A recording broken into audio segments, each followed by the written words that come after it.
Melvin Gibbs is joining us today from Manchester, England, where he's busy touring with Arto Lindsay. He'll soon be in Seattle performing with Harriet Tubman, the band, as part of Earshot Jazz Festival. That's on Friday, October 27th at the Langston Hughes Performing Arts Institute. Tickets and information are at earshot.org. Melvin, thanks so much for coming on the show. Well, thanks for having me. It's happy to be here and happy to be heading back to the Pacific Northwest once again. Can you take us through your early years? You grew up in Brooklyn. How did you get into music? How did you choose the electric bass? Well, I got into music. I don't know how. It's just one of them things. I was just attracted to it. As a teenager, I had a really big record collection. I was thinking about becoming a DJ. And I was just really into bass music, because it's the neighborhood I grew in. There's a lot of people from the Caribbean there. So I got into reggae and all the different kind of musics. This was the Flatbush neighborhood in Brooklyn? Yeah, Flatbush, the Ditmas Park.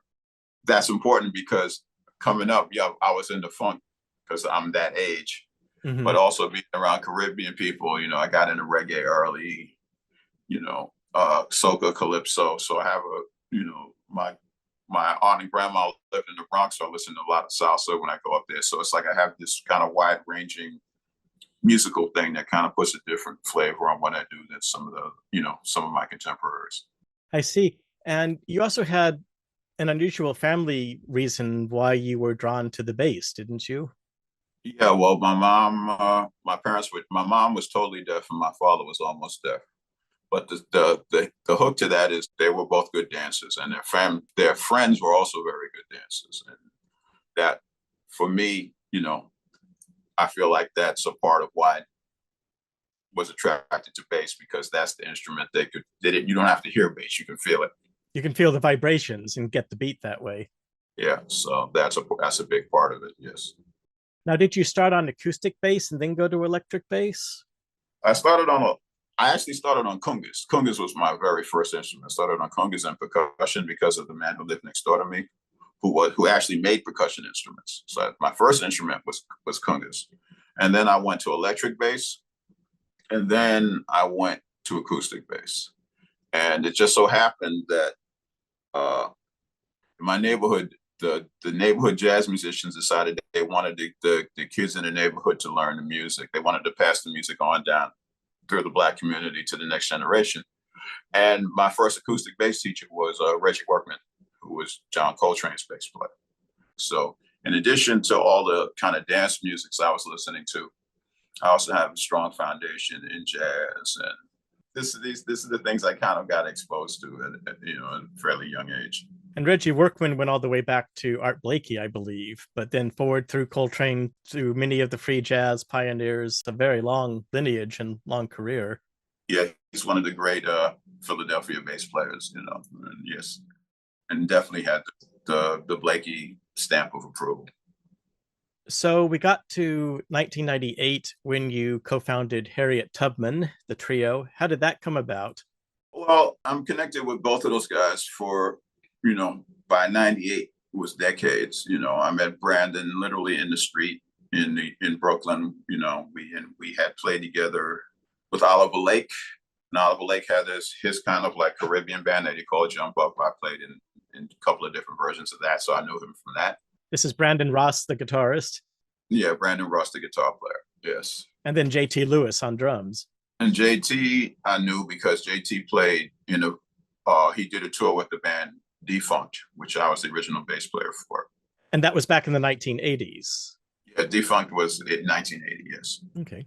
So, but the band came about because Henry Threadgill's band and the Rollins band were both rehearsing in the same rehearsal space in Manhattan.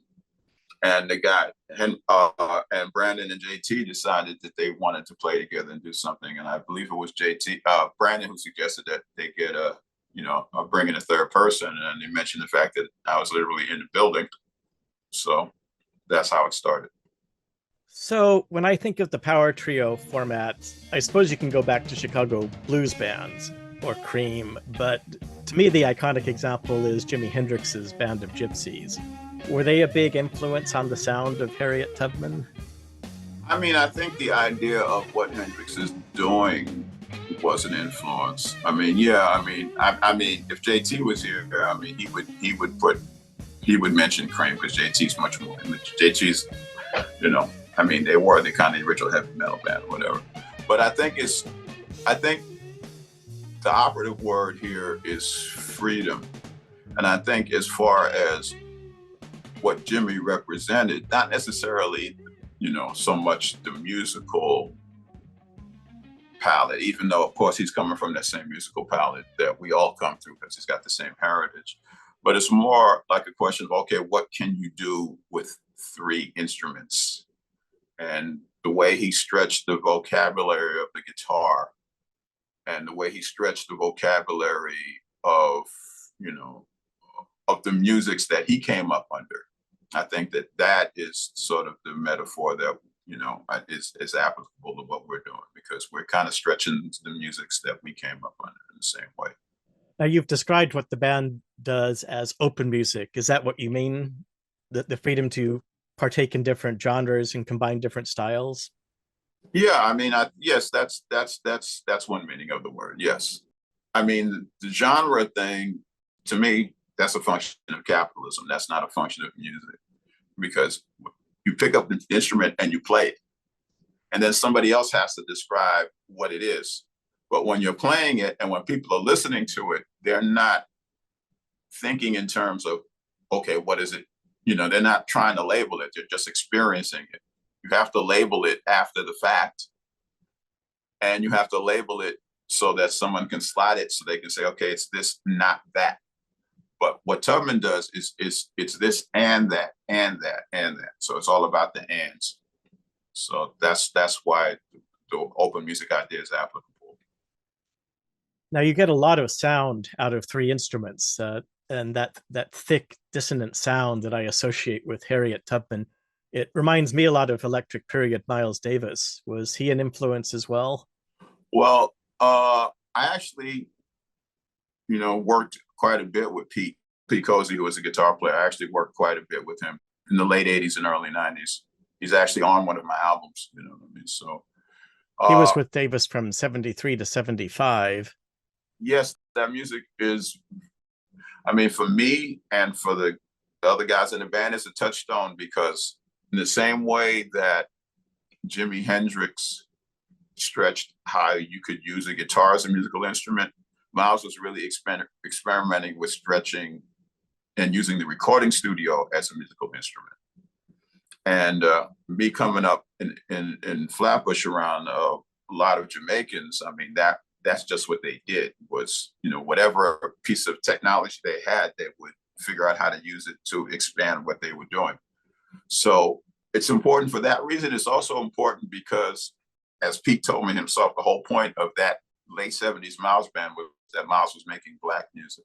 He was making music specifically for Black people and specifically in dialogue with the Black music that was happening at the time. And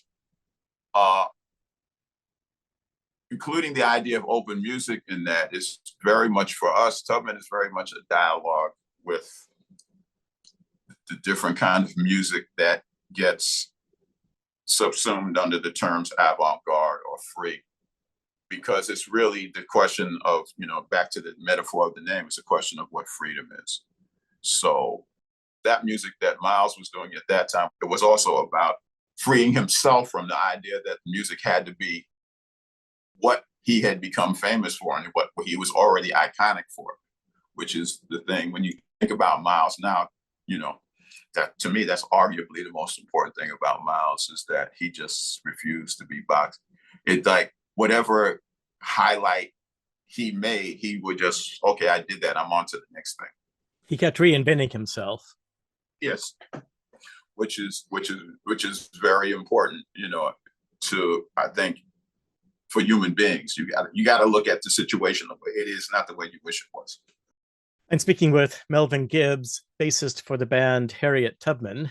And after we finish talking, we're going to hear the band performing with trumpeter Wadada Leo Smith on the album Araminta, which was Harriet Tubman's birth name. And That album in particular reminds me of the dark electric mood of Bitches Brew, even though Wadada's trumpet sound is very different from Miles Davis's trumpet sound. But how did you come to record with Wadada? Well, that was on Brandon's invitation that he reached out to Wadada because Brandon had been working with him for a while. He's on a few of his records, and Wadada thankfully said yes. So the track we'll hear is called The Spiral Path to the Throne. And after that, we're going to hear a Melvin Gibbs solo album that's very different from the sound world of Harriet Tubman. It's called The Wave. Can you tell us about that? Well, The Wave comes out of my longtime connection to a person who is arguably the best visual artist in the world right now, a man named Arto Jafa. And the genesis of it was he wanted some music for a piece of his that's called a Gidra. And we talked about what he wanted out of the music. And he played me music of a man named Bernard Gunter, who I was totally unaware of. He's not well known in the US, but he's in the Cajun tradition, lowercase music, highly amplified sounds. Yeah, so he played me that, and I was not familiar with music at all. But and that's the world of noise music, of Merzbow and Dream Crusher and all of that kind of stuff. Yeah, and so this thing that I kind of made just because I made it, it was sort of made actually as an answer to that tradition in the terms of, it's not really, you don't really hear a lot of bass in that music. I kind of looked at it as making urban environmental music. The sounds are very, much sounds of the city. And it's also very, again, talking about stuff that seems abstract. If you look at traditional African musical instruments, the vast majority of the time, if it's an instrument that's struck or plucked, there will be something on it that generates a noise. That's a non-musical noise. There'll be some kind of rattle. Like the bottle caps that are attached to imbiros, or exactly the spiderweb membranes that you get on some of the gourd instruments. Exactly. Create a buzz. Spiderweb membranes on the Ghanaian xylophones. Exactly. Those things, those sounds are, and instead of what usually happens is when the engineer tells a person, okay, you got to remove that because of sound. I wanted to actually make music that honored that noise element is a part of African music. And that's kind of one of the big picture things behind this record. Even though it doesn't sound like, quote, African music, it does sound like, quote, African music because of the noise element. I see. Now, you'll be in Seattle with Harriet Tubman on October 27th, but right now you're in the UK. Can you tell us what you're up to there? I'm on tour. I'm doing a duo tour with Arto Lindsay. We're playing Arto's music, and it's just Arto and myself. And we're playing a bunch of things he's traditionally done. And he's got a new record coming out next year, and we're playing a couple of songs from the new record. And you've produced and played on several of his albums going back quite a long time. Yeah. No Wave meets Avant Funk. Yes, exactly. Well, that's how I met him. I was playing in Defunct, and DNA was rehearsing, and I just went and introduced myself, and we've known each other ever since. So it's a good 40 plus years at this point. Yes, the breakout years of the downtown scene in the 70s then. Yeah. What else are you working on right now? What should we be on the lookout for from Melvin Gibbs? The thing that's taken up a lot of my bandwidth lately is I'm working on a book. And the working title of the book is The Science of Black Music. And it's sort of a memoir, but it's also basically a guide to how I figured out the different aspects of how I deciphered how to deal with these different musics all over the world. Because I played with people all over the diaspora. As I said, the neighborhood I grew up with was all for people all over the Caribbean. And just kind of like talking about the kind of commonalities and differences of music of the African continent and the diaspora, and kind of what connects them and what separates them, and how the structural things that I was able to garner over the years of actually having to do the music, which is much different than, well, not much different, but significantly different than what the ethnomusicological, literature would tell you. Do we know when the book will be available yet? No, because it's not finished yet. All right. Hopefully, 2020, I'm probably looking at 25 at this point. Mm-hmm. My guest has been Melvin Gibbs, bassist, composer, 1/3 of the band Harriet Tubman, coming to Earshot Jazz Festival on Friday, October 27th. Concert is at 8 p.m. at the Langston Hughes Performing Arts Institute in Seattle's Central District.